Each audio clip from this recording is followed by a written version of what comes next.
Bom dia, Ana. Já cá estamos, aqui com António Costa, secretário-geral do Partido Socialista, a quem agradeço ter aceitado este convite para estar connosco durante uns minutos, pelo menos durante meia hora.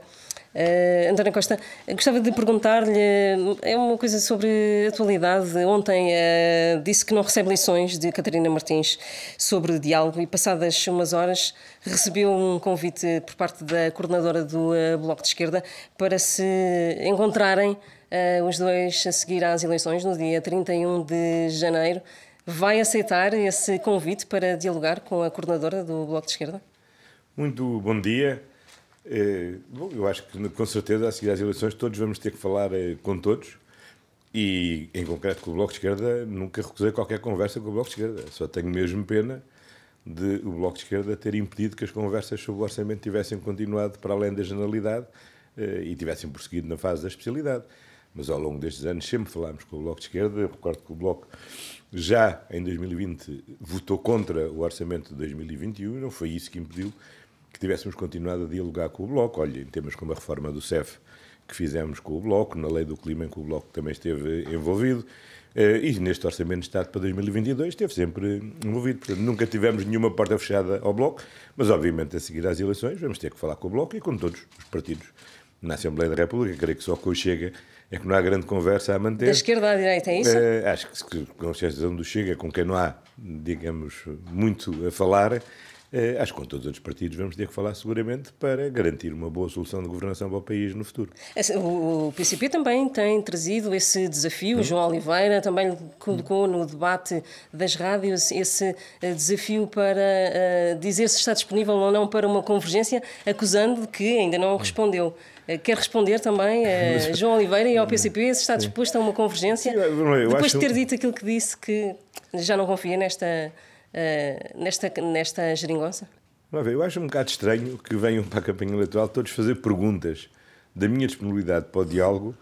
Creio que deve ter sido o político português que nos últimos anos, pelo menos, maior disponibilidade para o diálogo revelou com todas as forças políticas.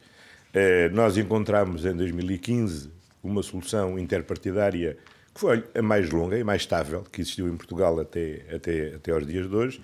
E não foi por isso que deixámos de dialogar com o PSD em temas fundamentais, como a política externa, a política de defesa, as negociações dos fundos para a União Europeia. Portanto, houve sempre diálogo com o PSD.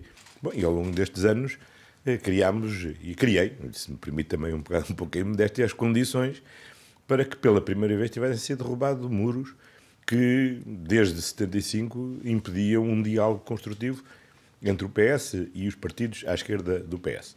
E, portanto, acho muito estranho que me façam muito essa pergunta. Aquilo que eu disse, e tenho dito aos portugueses, com toda a franqueza, é qual é, no meu entendimento, a melhor solução governativa. E não estar em condições de voltar a dizer aos portugueses, como disse há 2 anos, que a única solução possível era a chamada geringonça. Porque depois do que aconteceu, não posso dizer que essa seja a única solução. Mas temos que encontrar outras soluções, temos que estar abertos para outras soluções. E acho que os portugueses percebem isso e sentem isso. Acho que a última coisa que desejam é uma solução de grande instabilidade. Percebe-se que não tem um grande amor pela ideia de maiorias absolutas, pelo contrário, diria eu. Mas insiste nessa ideia de maioria absoluta. Não é uma questão de insistir. Eu não posso dizer aos portugueses uma coisa diferente daquilo que penso, do que é o melhor. Mas, obviamente, também já expliquei várias vezes que, ao contrário do que outros no passado fizeram, disseram ou há maioria absoluta, ou é o caos, ou é a maioria absoluta, ou vamos embora. Eu nunca disse isso aos portugueses, nem nunca direi isso aos portugueses. Respeitarei sempre a decisão dos portugueses e saberei, na noite de dia 30, interpretar os resultados eleitorais e, em função dos resultados eleitorais, encontrar para o país a melhor solução de governo, aquela que assegure melhor estabilidade, tendo, obviamente, por centralidade aquele que é o programa eleitoral do Partido Socialista. Mas mantém a porta aberta a um entendimento e a um diálogo também com o PSD, com este PSD de Rui Rio, pelo que percebo das suas palavras. Eu nunca falo dos partidos como este PSD, aquele PSD, este PCP, este Bloco. Mas é este líder que existe, não é? Os partidos são os que são e cada partido escolhe a sua própria liderança e não há nada de pessoal que me impeça de falar com qualquer dos líderes partidários. Pelo contrário, tenho estima e consideração por todos.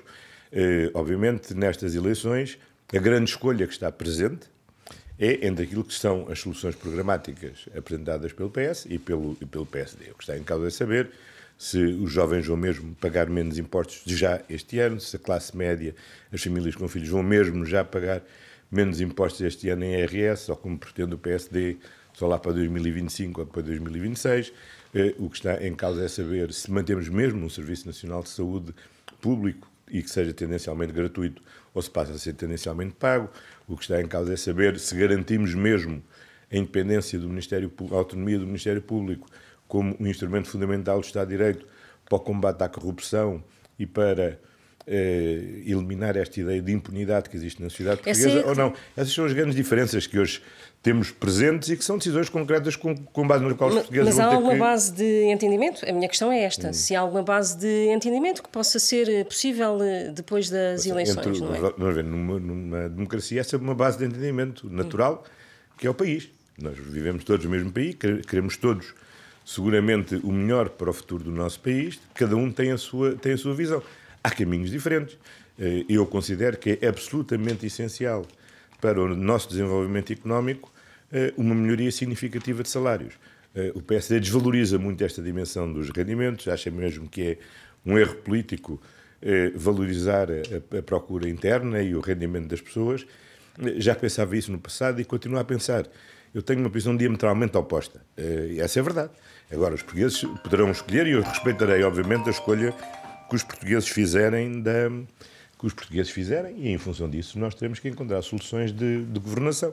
E é isso que farei. No dia 30 verei os resultados das eleições e em função disso vemos qual será a melhor solução para assegurar maior estabilidade do governo. Sobre o novo aeroporto de Lisboa, o Presidente da República já disse, por exemplo, que espera que seja possível ter um consenso mínimo nacional sobre o que há a ser definido. Não é preciso um acordo de papel passado, mas pode haver um compromisso ou não com o PSD nesta área. Olha, esse exemplo é um exemplo, aliás, curioso. Recordar-se-á que o Partido Socialista, durante muitos anos... Mas tendo em conta as declarações do Presidente da República. Não, mas vou contextualizar, se não se importa. É um bom exemplo. Durante anos, o Partido Socialista defendeu uma solução, que era a solução da OTA. Depois fez-se um grande debate nacional e, no tempo do Presidente Cavaco Silva, foi encontrada uma nova solução e um novo consenso, que era a solução de Alcochete. Depois, o governo de Passos Coelho rompeu com essa solução de Alcochete e disse Montijo. Quando eu cheguei ao governo, disse, já não é, passaram o tempo dos debates sobre o aeroporto e, portanto, vamos ter a humildade de não regressar à solução que sempre defendemos e vamos aceitar a solução que foi decidida pelo PSD de Passos Coelho. E assim fizemos, aceitámos essa solução. Quando, entretanto, mudou a direção do PSD e o Dr. David Justino convenceu o Dr. Rui Rio que, afinal, a solução que o PS defendia de Alcochete é que era a boa, e, portanto, quando chegámos à hora da verdade, e a ANAC fez aquela interpretação absurda, que 2 municípios tinham direito de veto sobre a escolha da localização do aeroporto, e nós quisemos alterar a lei, aí o máximo que conseguimos obter do PSD foi mandar fazer um estudo, uma nova avaliação ambiental estratégica entre a solução Montijo, a solução Alcochete e com uma variante, Lisboa mais Montijo ou Montijo mais Lisboa, ou seja, qual é o principal aeroporto? É Lisboa, é Portela ou é o Montijo? Pronto, e agora estamos nessa fase de aguardar pela avaliação ambiental estratégica para se poder avançar. Espero que, entretanto, as vicissitudes políticas não levem todos a inventar ou uma nova solução que nunca ninguém pensou, ou a desdizer aquilo que disseram no passado. Há uma coisa, pelo Portanto, menos aí positiva, podia haver uma base de entendimento entre os dois partidos. Não haver, a base de entendimento já existiu. O meu governo aceitou a decisão do governo Passos Coelho. Quem mudou foi o PSD dentro do PSD. Está a perceber? Portanto, aí está um bom exemplo de como a vida política tem estas complicações. Há um dado positivo. Eu já falei com o novo Presidente da Câmara de Lisboa, como se recorda, era braço direito de Passos Coelho, e ele diz-me que mantém a posição que tinha no tempo em que estava no governo e, portanto, defende a solução que o meu governo pacificamente aceitou dar continuidade. Porque das piores coisas... Confia que seja a mesma posição do líder do PSD. Quer dizer, eu sei que a posição do líder do PSD já não é a mesma. Depende do que é que diga a avaliação ambiental estratégica. Portanto, agora vamos estar dependentes da avaliação ambiental estratégica para saber qual vai ser a posição do líder do PSD.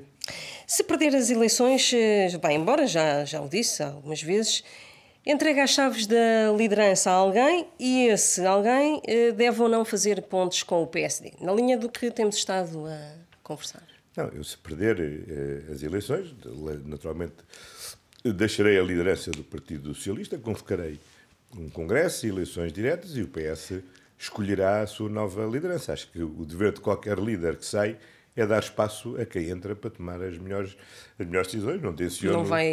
Não tenciono nem interferir nesse processo, nem dar opiniões sobre esse processo. Se alguém me as pedir, darei com gosto. Mas neste momento, digamos, o cenário que eu acho que está em cima da mesa não é esse. O cenário que temos em cima da mesa nesta última semana de campanha é uma solução onde o mais provável é uma vitória do Partido Socialista e é para isso que nos vamos bater nestas eleições. As sondagens dão muito taco a taco entre os dois partidos, certo. E algumas sondagens mais à frente o PSD. Outras mais à frente, hoje mais à frente do PS. Ou seja, as sondagens não é, como expliquei já várias vezes, não é o nosso campeonato. O nosso campeonato é mesmo o dia das eleições. E eu acho que as pessoas, friamente, a avaliação que fazem é uma avaliação positiva sobre aquilo que foi a atuação do Governo no conjunto dos 6 anos. Obviamente, todos percebem que há problemas, mas todos também percebem e sentem que há uma vontade de continuar a avançar, ou seja, ir resolver os problemas que ainda estão por resolver. Agora toda a gente reconhece que foi com sucesso que virámos a página da austeridade e devolvemos credibilidade internacional ao nosso país e conseguimos atingir contas certas como nunca tinha havido. As pessoas reconhecem que estes anos de crescimento, nós crescemos 7 vezes mais do que nos 15 anos anteriores, é isso que nos permite ter hoje uma taxa de desemprego ao nível a que estamos, apesar da crise brutal que esta pandemia nos colocou, e aquilo que mais ouvimos em todos os setores de atividade é as pessoas queixarem-se de haver falta de mão de obra, falta de recursos humanos, e toda a gente acho que reconhece também que perante uma calamidade como temos estado a enfrentar com esta pandemia, com toda a incerteza, com toda a surpresa que esta situação representa, não vejo ninguém a apontar o dedo e a não reconhecer que este governo fez as tripas de coração e quer na área da saúde, quer na área do apoio às empresas, apoio ao emprego, o apoio a setores como o setor da cultura, fomos tão longe quanto possível, ou talvez até mais longe do que aquilo que muitos pensavam possível, para podermos aguentar o país e responder a esta crise. E a verdade é que neste momento já estamos de novo a crescer acima da média europeia, estamos com uma taxa de desemprego que já é inferior à que tínhamos em 2019, o SNS hoje já está a ter mais cirurgias, mais consultas do que aquelas que tinha, portanto estamos a retomar aqui uma normalidade.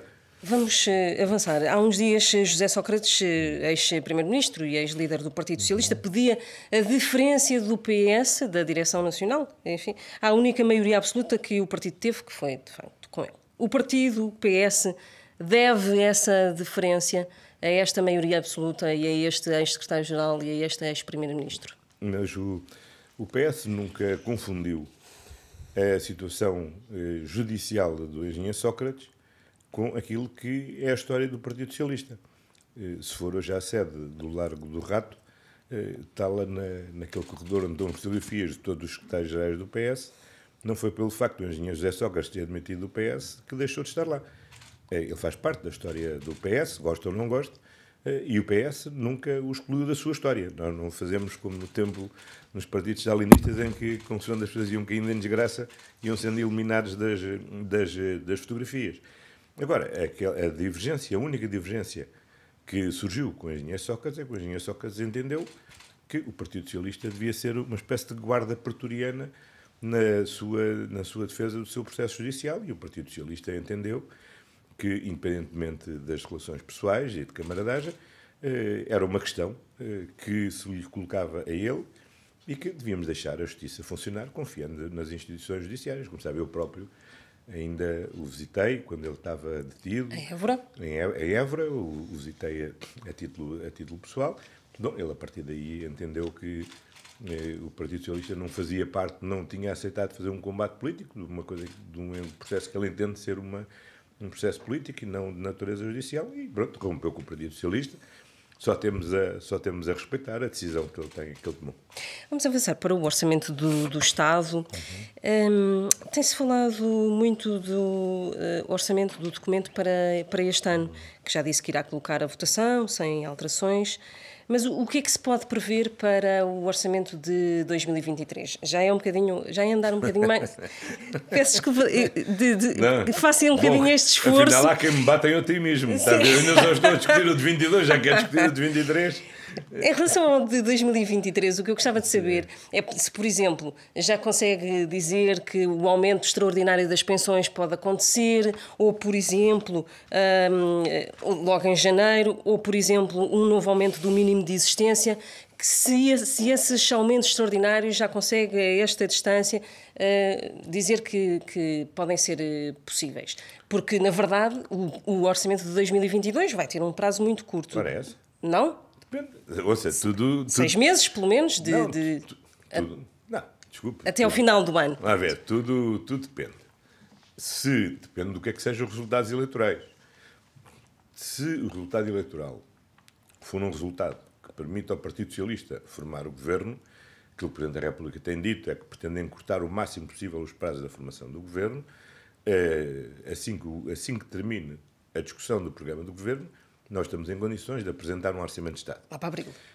Bom, não sei se é para abril, porque creio que os prazos legais para apuramento final dos resultados são cerca de 2, 3 semanas. Se nessa altura o Presidente da República tiver em condições de nomear um governo, de dar posse a um governo, de apresentarmos o programa na Assembleia da República, porque o programa está feito. Há um prazo depois na Assembleia da República, eu já não me lembro quanto é que é, mas creio que é cerca de uma semana para a discussão do programa do governo. Isso significa que, se tudo isto for assim, nós, por março, podemos estar em condições de começar a discutir um Orçamento de Estado. O Orçamento de Estado leva sempre algum tempo, tem um prazo para a Assembleia, na Assembleia da República. Portanto, em abril, poderíamos ter o orçamento em vigor. Vivíamos 3, 4 meses em duodécimos, mas não viveríamos mais do que isto. Obviamente, se o governo for inteiramente novo, seguramente não é exigível um novo governo que possa cumprir estes prazos. Convém não esquecer que, quando nós apresentamos um orçamento em outubro, começamos a prepará-lo em maio. Portanto, um orçamento leva pelo menos 5 meses a ser preparado antes de ser apresentado. E é uma das coisas que eu tenho sublinhado, que, de facto, neste momento, nas circunstâncias em que o país vive, estarmos a arrastar-nos em duodécimos, estarmos a adiar o país no momento em que mais necessário era pormos em execução as medidas de política que permitiam ajudar a recuperar, as famílias a recuperarem as suas condições de vida, a melhorar os seus rendimentos, as empresas terem melhores condições para desenvolverem a sua atividade. Mas a minha pergunta era exatamente se consegue manter depois este desempenho de aumentos extraordinários para o próximo ano, para o próximo orçamento. Nós temos tido uma regra, e com que nos temos estado muito bem desde 2016, que é ter sempre a ambição de avançar, mas nunca dar um passo maior que a perna. E foi assim que nós fomos conseguindo progredir ao longo destes anos todos, fazendo coisas que muita gente achava impossível e, ao mesmo tempo, ir conseguindo uma melhor execução orçamental, até termos chegado em 2019 a termos o único excedente orçamental da nossa democracia. E mesmo neste período de crise muito profunda que temos atravessado com a pandemia, nós temos mantido o controle das finanças públicas. Na semana passada, a Comissão Europeia fez a avaliação da situação das finanças públicas e da dívida nos diferentes países da União Europeia, e nós, hoje, felizmente, já não estamos no conjunto daqueles países como a Itália, a Espanha, a França, a Grécia, onde se manifestam apreensões, mas, pelo contrário, já temos uma trajetória que iniciámos já em meados de 2021 de redução do déficit, e vamos ter, e da dívida, e vamos ter, agora, quando saírem as contas finais, já conhecemos os números do último trimestre de 2021, quando saírem os números finais do déficit, constatar-se-á que nós já estamos com um déficit inferior àquele que era a nossa previsão do ano passado e, portanto, estamos já a retomar uma situação de controle. Ora, se estas condições se verificarem, nós iremos conseguir continuar da mesma forma como temos feito até agora, a conseguir melhorar o nível das pensões, vamos continuar a conseguir ir reduzindo a tributação. Portanto, essa é uma trajetória que podemos prosseguir gradualmente, se consolideias com aquela regra fundamental: avançar sem nunca dar um passinho maior que a perna. Neste momento, também Em relação ao salário mínimo nacional, o programa eleitoral do PS prevê um aumento até aos 900 euros.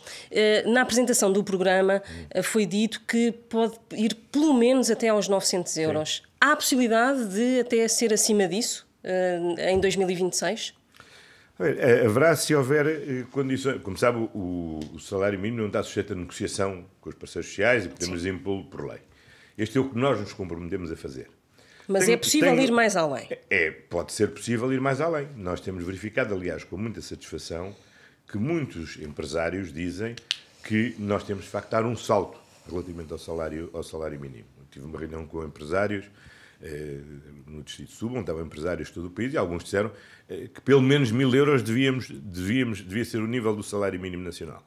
E, portanto, o nosso compromisso é este, dos 900 euros, mas, obviamente, eu desejaríamos que no acordo que está em negociação, em sede de concertação social, para a melhoria da produtividade das empresas e da competitividade e da melhoria do rendimento dos salários, ele possa ir mais além. Tenho encontrado uma atitude positiva por parte dos empresários. Espero que isso depois corresponda, tenha correspondência efetiva na fase da negociação. E se pudermos ir mais além, vamos mais além. Há uma coisa que é clara para todos. O país tem que dar um grande salto nos vencimentos. Nós temos que ter a ambição de ter um nível de vencimentos semelhante ao nível europeu, e isto é particularmente importante para conseguirmos reter em Portugal as novas gerações. Foi um grande investimento que os próprios fizeram, foi um grande investimento que as famílias fizeram, é um grande investimento que o país fez e é uma absoluta necessidade do país. Se nós queremos mesmo ser o país mais moderno, mais próspero, mais justo, mais inovador, nós não podemos desperdiçar a geração mais qualificada que temos, nem a manter frustrada em Portugal. Pelo contrário, temos que a sentir realizada, com oportunidades de vida. Isso significa melhores salários, mas também melhor organização do tempo de trabalho. Hoje a questão da conciliação da vida pessoal, da vida familiar e da vida profissional é uma questão crucial para estas novas gerações. E eu digo isto, olha, não só como Primeiro-Ministro, mas também como pai, porque faço parte da geração que tem muitos filhos hoje nesta fase crítica, que é tendo concluído os seus cursos, estão a entrar na sua vida ativa e que vivem todas estas angústias e estas incertezas sobre o seu futuro. Só tenho mais duas questões. Uma delas sobre a educação. Para mim, pode ter, se quiser, que eu tenho tempo. Agradeço. Em relação à educação, já é possível responder às reivindicações dos professores e devolver pelo menos parte do tempo integral durante o qual as carreiras estiveram congeladas? Eu pergunto isto porque há dias o líder do PSD, Rui Rio, disse que só existem condições para negociar a reposição desse tempo de serviço dos professores por via de uma antecipação da idade da reforma. O que eu lhe pergunto é se isto é viável ou de que forma é que pode resolver-se e responder a esta reivindicação? Sim. Vamos lá ver, é sempre fácil e tentador ser simpático nas campanhas eleitorais com as reivindicações que vão surgindo. Agora, quando se deseja mesmo governar, nós devemos assumir nas campanhas eleitorais os compromissos que estamos em condições de assumir. Eu gostaria de chamar a atenção para o seguinte. O governo que descongelou essas carreiras foi o meu governo. Essa carreira teve anos e anos e anos congelada. Nós descongelamos e nunca esteve descongelada tanto tempo como tem estado. Nós fizemos uma negociação que nos permitiu devolver parte do tempo que tinha sido perdido. Agora, como eu disse na altura, nós íamos resolver o problema para o futuro, mas não nos podiam pedir que resolvêssemos todos os problemas acumulados do passado. Ainda não é possível, então, agora resolver isso? Vamos ver, eu acho que nós temos, desta maneira, como Rui Rio propõe? Nós temos apostado muito na valorização da carreira e do papel do professor na escola. Os programas de flexibilização curricular, da autonomia da escola, foi o maior gesto de confiança da sociedade e da administração educativa nos professores, como aqueles que são os pivôs, os líderes do processo educativo nas escolas. Nós repusemos o descongelamento, e eu neste momento não lhe posso dizer de cor, mas posso lhe dizer, como vamos encontrar várias vezes ao longo das próximas horas e dos próximos dias, os milhares de professores que, entretanto, já progrediram na sua carreira. Eu acho que, por exemplo, no último escalão da carreira, o 10º escalão, não havia ninguém que alguma vez lá tivesse chegado, e agora já há vários professores que atingiram até o 10º escalão. E essa reposição da carreira é um ganho absolutamente extraordinário relativamente àquilo que era no ano passado. As pessoas sentem a injustiça de terem perdido anos, eu percebo que sintam essa injustiça. Nós procuramos compensar naquilo que tínhamos capacidade para compensar parte desse tempo que tinha sido perdido. Não julgo que haja capacidade de compensar integralmente. E esta opção de repor por via dessa antecipação da idade da reforma, não acha possível? Essa solução é uma solução que não é uma solução sem custos. Tem dois custos. Acelerar um desafio que nós temos e para o qual temos que responder bem, que é a renovação da atual geração de professores. Como sabe, nós temos hoje um programa de transição geracional. Para o Dr. Rui Rio é mais fácil, porque ele não está preocupado nem dá garantias que vai manter as turmas com o número de alunos reduzido. E, obviamente, se aumentarmos o número de alunos por turma, como foi feito no passado, precisamos de menos professores, e este problema não se coloca, mas agrava um problema que é o problema da qualidade da educação. E o problema da qualidade da educação é a questão central. E para essa qualidade da educação, nós não devemos aumentar o número de alunos por turma e, portanto, precisamos mesmo de mais professores. E por isso, a aposta que nós temos, aquilo que é o grande compromisso que nós assumimos, é termos um novo modelo de contratação e de vinculação dos professores, de forma a permitir aos professores vincularem mais rapidamente, estabilizarem a sua vida mais rapidamente e não andarem anos e anos e anos com a casa às costas. Eu, como sabe, minha mulher foi educadora e lembro-me bem o que era a nossa vida durante o verão. Em agosto começava a angústia de saber onde é que ia ser colocada. Lembro-me bem de ir para aquela escola em Alvalade, onde eram afixados os concursos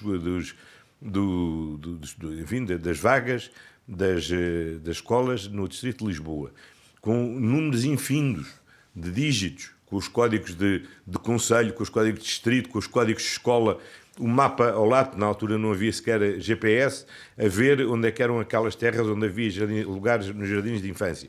A incerteza depois que era ir à procura dos sítios. E a incerteza, todos os anos, saber onde é que se ia ficar. Portanto, eu percebo bem qual é essa vida dos professores. E vai tentar resolver a partir de agora. Não, e acho mesmo que é o mais prioritário que nós temos a fazer, porque é isso que ajuda mais. Primeiro, não é só de garantir aos professores uma vida mais estável, é garantir também à escola melhor qualidade. Porque um professor que fica vinculado a uma escola e que passa a fazer parte integrante dessa comunidade educativa, obviamente faz parte de um projeto que é o projeto da sua vida. E isso tem uma contribuição única para melhorarmos a qualidade da educação em Portugal, e o foco principal é, naturalmente, valorizar estas carreiras, mas ter em conta que o papel fundamental da escola é assegurar uma qualidade de educação para as nossas crianças. Então vamos à última questão. Muita gente queixa-se nesta campanha que se tem falado pouco de Europa. Pergunto-lhe se vê algum final feliz nesta escalada de tensão entre a Rússia e a Ucrânia. Bom, estou muito, muito preocupado com a situação que existe e com os riscos efetivos de poder haver um conflito militar entre a Rússia e a Ucrânia. Nós temos estado a acompanhar, no quadro da União Europeia e no quadro da NATO, os esforços que têm vindo a ser desenvolvidos no sentido de dinamizar o diálogo político e a dissuasão. Hoje mesmo o nosso Ministro de Estado e dos Negócios Estrangeiros está na reunião dos ministros da União Europeia. Eu próprio ontem tive a ocasião de contactar a Presidente von der Leyen no quadro dos contactos que fez com o conjunto de chefes de Estado e do Governo sobre esta posição. Tive a oportunidade de sublinhar e de enfatizar que temos que ter em conta que as decisões que tomemos têm impacto não só na relação a leste, mas também hoje em outras zonas onde a Rússia está direta ou indiretamente presente, designadamente nos países africanos, e aqui, e bem perto de nós, ou em países onde Portugal tem uma presença militar ativa nos quadros da União Europeia e das Nações Unidas, como é a questão na República Centro-Africana ou no Mali. E, portanto, quando abordamos as decisões a tomar, é preciso ter em conta também que essas decisões também geram reações e que essas reações se geram nas mais diferentes frentes e, designadamente, é preciso não ignorar, porque muitas vezes olha-se só para aquela fronteira leste, é que a Europa não tem só uma fronteira leste, tem uma fronteira leste, tem uma fronteira sul, tem uma presença muito ativa e um diálogo muito intenso com o continente africano e, portanto, tudo o que acontece a leste não deixa de ter tradução e consequências em outras zonas do mundo. Mas, enfim, não é só por ser um otimista militante, é porque acho que aquilo que é racional é seguramente encontrar uma solução que, respeitando a lei internacional, respeitando a integridade territorial da Ucrânia, permita, efetivamente, encontrar uma solução com base no diálogo político e da dissuasão que está em curso, quer por parte dos esforços de dissuasão que estão em curso, quer por parte da União Europeia, quer por parte da NATO. Está assim terminada esta entrevista ao secretário-geral do Partido Socialista, António Costa, a quem eu agradeço ter então aceitado este convite da Renascença. Muito obrigado, eu. Bom dia.